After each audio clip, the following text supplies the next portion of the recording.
projet humaniste. Contrat de convergence entre l'être humain et l'humanité. Préalable. Pour Du Broglie, les besoins vitaux de l'être humain sont manger, s'habiller, se loger, se soigner, se déplacer et communiquer. Si l'humanité vous donne un revenu vital actif, soit l'équivalent de 1 000 € pour satisfaire ces besoins vitaux, seriez-vous d'accord pour signer le contrat de convergence suivant? Les parties sous-signées, êtres humains, demeurant en France, ci-après, désignés citoyens. Et l'humanité, représentée par le président de la République française, demeurant en France, ci-après, désignée Banque nationale ADN, ont conclu le présent contrat de convergence à durée indéterminée. Préambule. Il a été convenu, par les citoyens français en Assemblée nationale, que, compte tenu de la démographie galopante et du réchauffement climatique, il soit élaboré des règles de convergence nécessaires à la survie de l'humanité. Dès sa naissance, tout être humain, ou son tuteur légal s'il a moins de 16 ans, quel que soit son statut, sera libre de les respecter ou pas. S'il respecte ces règles, il sera récompensé individuellement, sinon il n'aura rien.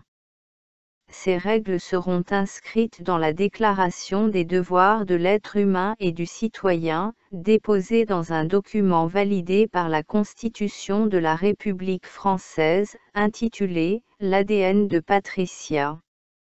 Nota, s'il porte gravement atteinte à ces règles, il pourra subir de la part de l'humanité, une amende individuelle ou une peine de travaux d'intérêt général à la hauteur du préjudice subi par l'humanité. Projet de loi organique. L'Assemblée nationale et le Sénat ont adopté. Le Conseil constitutionnel a déclaré conforme à la Constitution. Le président de la République promulgué la loi dont la teneur suit. Le monde réel ayant été détourné vers un monde virtuel par la technologie numérique, mettant ainsi l'humanité en danger, ces deux mondes seront désormais séparés.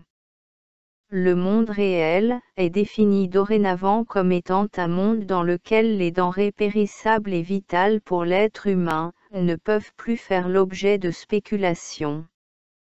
Il est donc créé un marché de l'économie, extrait de l'économie de marché et une monnaie virtuelle nationale, ADN, non spéculative dédiée, fonctionnant selon des devises simples de convergence, récompense et justice qui ne renient pas les devises de la France, liberté, égalité, fraternité. Le principe général de ce marché est, à chaque économie sa récompense.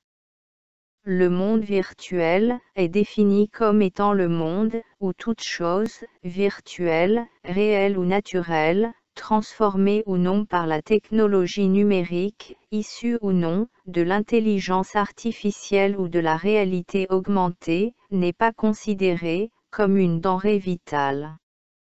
Le monde virtuel est donc tout simplement le monde du XXIe siècle, qui garde ses constantes, l'économie de marché et sa monnaie, euro.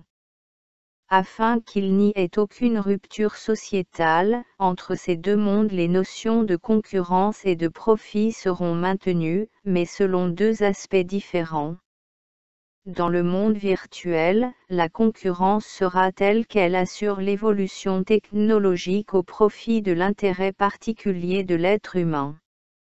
Dans le monde réel, elle devra assurer la protection et l'économie des ressources de la planète, au profit de l'intérêt général de l'humanité. Les deux marchés seront donc corrélés afin que l'humanité assure les besoins vitaux de tous les êtres humains, sans exception, de la naissance à la mort. La convergence est la réconciliation entre l'être humain et l'humanité. Les robots, l'intelligence artificielle, seront au service de l'être humain, pas l'inverse. Article 0. Définition des termes techniques du contrat. Sont appelées denrées vitales, les denrées comestibles, périssables ou à durée limitée selon leur type. Nourriture, habillement, logement, santé, déplacement, communication. Chaque denrée vitale possède un coefficient de convergence attribué en fonction de sa trace sur le marché de l'économie. L'ADN, argent dématérialisé numérique, est la monnaie dédiée à ce marché extrait de l'économie de marché. La Banque nationale ADN fournit à chaque citoyen un revenu universel en ADN appelé revenu vital actif. La Banque nationale ADN fournit le smartphone et la carte ADN moyen de paiement sur ce marché à chaque citoyen. Article 1er. Fonctionnement du contrat. Les commerçants agréés par la Banque nationale ADN sur ce marché de l'économie achètent les denrées vitales avec des euros, reçoivent des consommateurs de l'ADN qui se transforment en euros, en fonction du prix et du coefficient de convergence de chaque denrée, pour rémunérer leur travail selon les règles du commerce et les règles de convergence. Les citoyens consomment avec leur ADN et reçoivent des récompenses individuelles calculées selon la valeur du coefficient de convergence et de l'économie d'ADN réalisée. La TVA est remplacée par le coefficient de convergence. Article 2. Date d'entrée en fonction. La date du début de l'exécution du présent contrat de convergence est fixée après confirmation de la lecture des règles de convergence établies et approuvées par l'ensemble des deux parties, selon la loi organique, et dès l'ouverture du compte ADN du citoyen, à sa naissance. Le présent contrat est signé par le tuteur légal du citoyen dont il a la charge jusqu'à ses 16 ans. Le présent contrat de convergence ne prévoit pas de période d'essai, sauf, pour les tuteurs, le fournisseur de l'ADN ayant un droit de regard eu égard à l'utilisation de l'ADN du citoyen sous tutelle, dans le respect des règles de convergence. Article 3. Nature du contrat et obligations des citoyens. Le citoyen est tenu de consommer son ADN, qui lui est prêté chaque début de mois par la Banque nationale ADN, en économisant, sans gâcher, ni polluer les ressources de la planète, conformément aux règles de convergence, afin de satisfaire ses besoins vitaux. Un seuil de non-consommation est défini, afin de ne pas bloquer le système ADN, et éviter les abus. Le prix et le coefficient de convergence de chaque denrée vitale sont régulés par les acteurs du marché de l'économie français, producteurs et vendeurs en bout de trace et la banque ADN, et, parfaitement connus des citoyens, et consultables dans la base de données du réseau ADN. L'ADN, argent dématérialisé numérique, non utilisé, sera détruit chaque fin mois. Le consommateur est libre de consommer les denrées vitales qu'il désire, le coefficient de convergence étant le garant de la convergence, et donc de l'attribution d'une récompense ou non. Le moyen de paiement, sur le marché de l'économie est le smartphone ou à défaut la carte ADN sans contact. Article 4. Rémunération du citoyen, la récompense individuelle. La récompense du citoyen convergent, c'est-à-dire l'intérêt du prêt qui lui a été accordé est partagée en 3 parties. Une partie est versée en euros sur le compte bancaire du citoyen, ou sur un compte d'épargne rémunéré imposable. Une partie en euros retourne en investissement et fonctionnement, pour la Banque nationale ADN.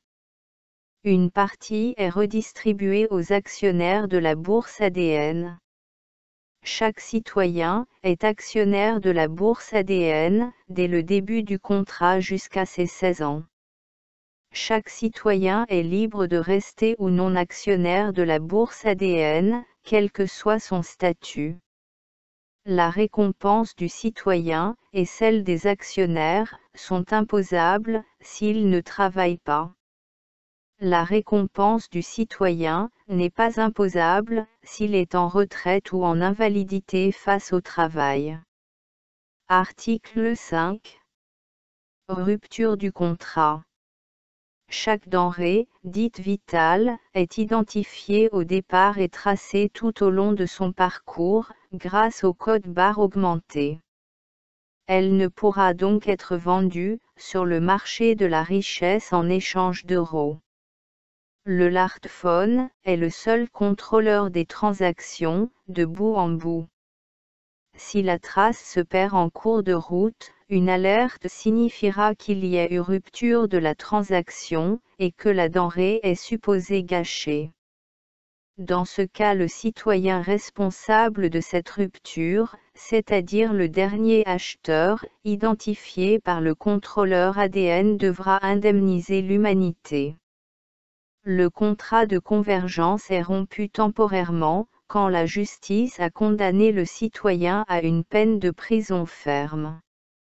Dans ce cas, l'ADN du citoyen condamné est entièrement mis sous la tutelle du service public, qui gère l'établissement pénitentiaire, du lieu où se trouve le détenu, qui peut en jouir selon les besoins de l'établissement et ceux du citoyen, tant que celui-ci sera privé de sa liberté.